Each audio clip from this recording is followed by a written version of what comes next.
کفر کے لفظی معنی ہے کسی شے کو چھپا لینا، اسی لیے یہ شکر کے مقابلے کا لفظ ہے اصلاً، اس لیے کہ شکر کسے کہتے ہیں؟ آپ کے ساتھ کوئی احسان کرے تو آپ کے دل کے اندر سے ایک جذبہ تشکر، احسان مندی کے جذبات ابھرتے ہیں، اگر فطرت مسخ نہیں ہوئی۔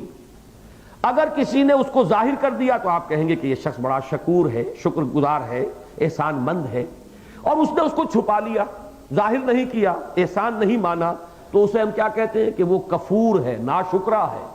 اسی سے لفظ ہمارے ہاں کفران نعمت مستعمل ہے کہ کسی نے انعام کیا، کسی نے نعمت عطا کی، اس کا شکریہ ادا کرنا چاہیے تھا، نہیں کیا ہے تو یہ کفران نعمت ہے۔ تو کفر اصل میں شکر کے لفظ کا مقابلے کا لفظ ہے۔ اب اصطلاحاً کیا ہے کہ قرآن مجید جن باتوں کی دعوت دے رہا ہے وہ فطرت انسانی میں ہے، اور جب قرآن انسان سنتا ہے تو فطرت سے اس کی گواہی ابھرتی ہے۔ اب اگر ایک شخص اس گواہی کو دبا دیتا ہے کسی مصلحت کی وجہ سے، کسی اپنے مفاد کی وجہ سے، اپنے ماحول کے دباؤ کی وجہ سے، عصبیت کی وجہ سے، ضد کی وجہ سے، ہٹ دردی کی وجہ سے، تو یہ کفر ہے۔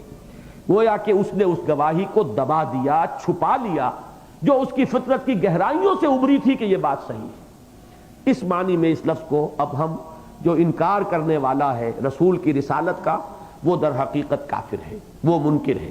اگرچہ آگے اس سے بڑھ جائے گا، رسول کو مانتا ہو، رسول کو خاتم النبیین نہ مانے تب بھی کافر ہوگا، رسول کو مانتا ہو آخرت کو نہ مانے تب بھی کافر ہوگا، رسول کو مانتا ہو اللہ کو مانے لیکن علی کل شیء قدیر نہیں مانتا، اس کی صفت کا انکار کرتا تب بھی کافر ہو جائے گا۔ اب یہ اس کی بحثیں ہیں پھر آگے، لیکن اصلاً یہ لفظ کہاں سے چلا ہے اس کو جان لینا چاہیے کہ کفر اصل میں شکر کے لفظ کے بالمقابل ہے، یہ اس کی ضد ہے۔ جیسے وہ احسان مندی کا جذبہ اندر سے ابھرتا ہے اور ایک ناشکرا انسان اسے دبا دیتا ہے، ایسے ہی قرآن کے مضامین پر ایک فطرت میں سے گواہی اندر سے ابھرتی ہے کہ یہ صحیح ہے۔ اب ایک انسان اگر اسے دبا دیتا ہے اور انکار کرتا ہے تو یہ کفر ہے۔